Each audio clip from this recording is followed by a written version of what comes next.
BBC Southwest. So, Paul, a very good evening to you. Good evening. It is that time of the year, so how big a problem are we looking at here? Well, you know, there are many different types of cons and scams. There's the very complicated con games that go on for months, and there's, of course, the opportunist thieves, pickpockets, and street scammers. And for them, this is a great time of year because, you know, all cons and scams work on distraction. And, you know, we engineer distractions in many different ways. If it's a long con, you know, we distract you towards the goal. If it's a short scam on the street, I might ask you to watch my dog that's tied to a pillar while I'm actually stealing your car around the corner. But at this time of year, with the festivities and, you know, the scramble to get everything before the big day, we're actually distracting ourselves. You know, the kids are giving us a hard time. We put our bags down to take something out of our pocket. And all it takes is for a second for somebody to grab what's yours and make a run for it. Sorry?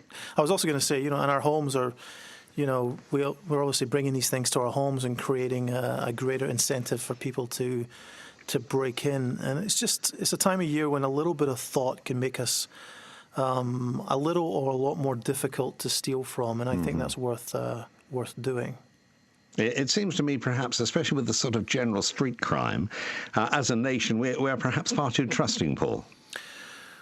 You know, I think the truth is, having done all of these, you know, we've done 11 seasons at A Real Hustle, and, you know, I've done shows in America, and I continue to do these things. I really want to inform the public and have them understand and recognize a potential scam or attempt to steal. That's the whole objective. But the one thing I don't want is I don't want people to become too paranoid or distrustful of other people, because the vast majority of people are completely honest. I think it's just a matter of being a little more streetwise, let's put it that way. You know, there's the old saying in cards, trust everyone but always cut the cards. And I think it's the same, you know, if you take some precautions to make it more difficult for someone to get access to your belongings, then they're probably going to move on to somebody else. And if you also, you know, don't allow yourself to be too focused on, you know, getting into the shop, getting a bite to eat and just putting your bags down for a minute, actually go in and think, where can I put this stuff where it'll be safe? Back of the chair is convenient and comfortable. Under the table is under your feet. But at the end of the day, it'll still be under your feet. So, yeah, I think it's a little bit of a disservice to what's great about our country to say that we're too trusting. I think being trusting is a good thing. But I also think we should look out for one another a little bit more. You know, if you see somebody trying to steal something or climbing over someone's fence, do something about it. Call the police. Point it out. You know, tell someone to look out. And, you know, thieves kind of depend on us all to sort of go about our own business and not get involved. And I think that, you know, one of the things that we can do to help improve that is, A, to understand the victims and to be, you know, take a little bit of thought about what we're doing. And, you know, instead of doing things that are completely convenient, also consider whether or not it exposes us to theft. You know, the interesting thing for me, you know, talking about this Endsleigh research, there's so much that I actually found eye-opening. I think the fact that, you know, 3.5 million people have, you know, had phones taken is pretty sobering. But there was one particular piece of information in there that I didn't expect. The first 2 weeks of owning a gadget, 300,000 people said that somebody had stolen it from them. 1 million people said they had damaged or broken the gadget, and 500,000 said that they'd lost it in the first 2 weeks. And I can only assume the reason for that is because these objects, you know, the phone or the laptop or the camera or whatever it is, we're still trying to figure out, where do we put it? Does it go in this pocket? Do I put it in the bag? Does it go over here? Do I buy something for it? And then once we get into our rhythm with it, you know, and we have our system, then that's how we continue. If you think from the beginning, where can I put this that it will be safe and convenient, it'll make a great amount of difference. You know, you buy a laptop bag, that zipper on the top, yes, you can open it up and get the laptop straight out. But if it's over your shoulder, someone behind you can do the same thing. So make sure there's a flap maybe with a stud on it. That will help as well. Actually consider, you know, if you want to protect your house, you know, close the door, step outside, and imagine you had to break in. Where are the weaknesses? Actually find those. And, can your neighbours spot this? Will your neighbours call the police if they see something? Do you have an alarm? Will the neighbours react to the alarm when you're not there? Do you know the name of your neighbours? Will you, if you don't know your neighbour's name and you've never said hello to them, the chances of them actually, looking out for your house are much less. So there are many things that we can do, but I think we should remain trusting and we should remain, think the best of people until they prove otherwise. Indeed. Yeah. I suppose one problem that's fueling the statistics on this now is the fact that we've got far more gadgets, of course, on which to lose and which to be stolen. Yeah, we have better stuff in our pockets than James Bond had. And it's, some of these things are worth a great deal of money, but you've also got to consider the value of the information that they contain. So you have, you have phones now that are worth £700, and in the area here in London, there's an email going around saying, watch out for people on bicycles who are grabbing phones from people who are talking on them at the time, just taking them straight out of your hand. A little bit of awareness and making sure that you're not in an area that's easy for people to do that. But generally speaking, the value of the information is something you have to consider. Yes, I think people should get insurance for these gadgets because they are worth a lot of money and you do want to replace them because they take an important part of your life.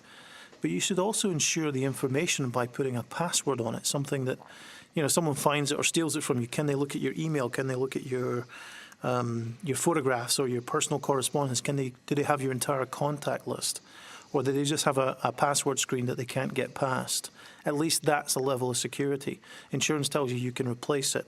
The password tells you that they can't really use the information.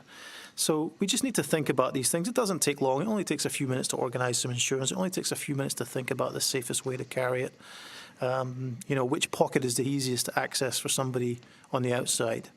That's probably your back pocket or your outside jacket pocket. Don't put it there. Most people would know if somebody put their hand in their front pocket. And tell me, with the general scams, Paul, are they now becoming far more sophisticated, especially, of course, with the advance of technology now, which is almost improving by the day? Or are we still looking at scams that, in fact, people were carrying out 50 years back? More than 50 years, I think, 100 years, 200 years back. It's... I keep saying, and I'm sure I'm going to sit down and write this out one day, that, it's like jokes. There are probably only 7 basic jokes in the world, and scams may fall into similar categories. But, the hook and the line and the sinker may all remain the same. It's just a story that's going to change. Everyone knows about the Nigerian prince who wants to send you £1 million if you just send him some money for legal fees or whatever. That's become well known because it's been so well publicized.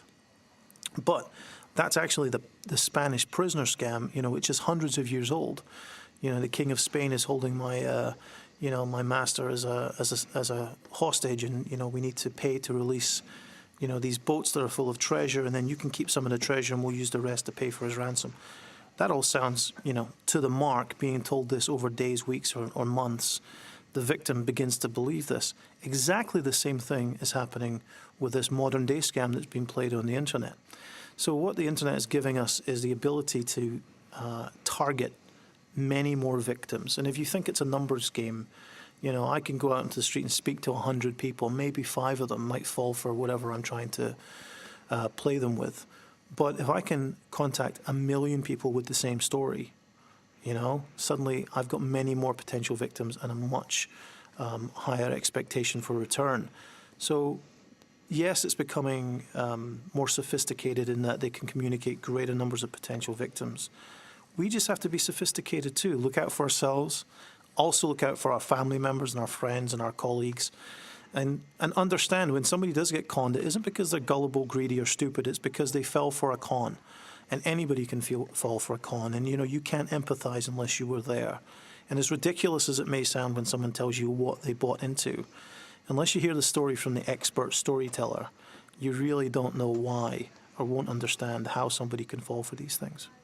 So in effect, we've got sort of a double-edged sword here. We've got 2 forms of crime and scam, one dealing with technology, using the internet, still using the telephone in some cases, and the other, simple street crime, which hasn't changed since the days of Oliver Twist, really. It hasn't, and it'll probably, in Oliver Twist, we talk about, having a jacket with bells hanging on it. So, if you ring the bell, then obviously the victim might feel something. But now you have people walking around with a 700-pound phone in a pocket with a wire connected to their ears. And all the thief has to do is fish that out. And then once he's got it out of the pocket, as soon as he disconnects it and turns away, what's the first thing the victim's going to do? He's going to go to the pocket and figure out why the music stopped. And it's already too late. So things have actually gotten easier for these guys to some extent. And it's because we just need to do a little bit more thinking and be a little bit more careful. And if we do that, then I think it'll be a much more difficult life for the thief. I was going to say about what you've just said, the simplest things, which take very, very little of our time, if we're going to be truthfully honest about it, can stamp a lot of this out instantly. The simplest things can, but don't underestimate a determined thief. If they want your stuff, they'll get it. If they really, if there's something they're particularly after, they will do. We look at a situation and say, well, I wouldn't do that. I might get caught. I wouldn't do that. I might break something. They don't care about these things. They don't care that it belongs to you or that it belongs to. There's a thing on the cover of the papers today about stealing from a child in hospital. That's it. And these people don't care. These people don't have any feelings of remorse. And, just take precautions and encourage them to move along to the next potential victim, and hopefully they will take those precautions. And the more we do this, the more difficult it will be to succeed as a thief. We won't get rid of thieves. They'll be around for, forever. But let's just make life more difficult. And, we might fall victim, but if we're insured, if we have taken precautions in the long run, there's a chance they'll get caught, but at the very least we'll get our property back one way or the other. And I should imagine, Paul, this weekend the alarm bell should be ringing because it's a very vulnerable weekend, isn't it? It is. And, don't forget, I always say I'm as much a potential victim as you are, and I've been studying these things for my entire life. Just keep your eyes open, keep your wits about you, and try not to let yourself down. And I assume we can go on the internet, by the way, and get this research, can we? Endsleigh.co.uk is the place to go to. If you go there, you'll find more information. There's a lot of interesting statistics, and there's an interesting thing there about 1 in 4 people admit to walking around with their bag open or unzipped. And I'm sure that's an underestimate. I'm sure many more people have done it. 1 in 4 people have admitted to it. But we've all done silly things like that, and Indeed. we know it. But let's hope we don't lose anything at the same time. Well, Paul, sadly, we're going to have to leave it there for this evening. Thanks ever so much indeed, of course, for joining us on the programme. And, you yourself have a very happy, and I'm certain you'll have a safe Christmas as well. It's been a pleasure. You too, and the same to all your listeners. Thanks indeed, Paul. Take care. Bye-bye. Bye.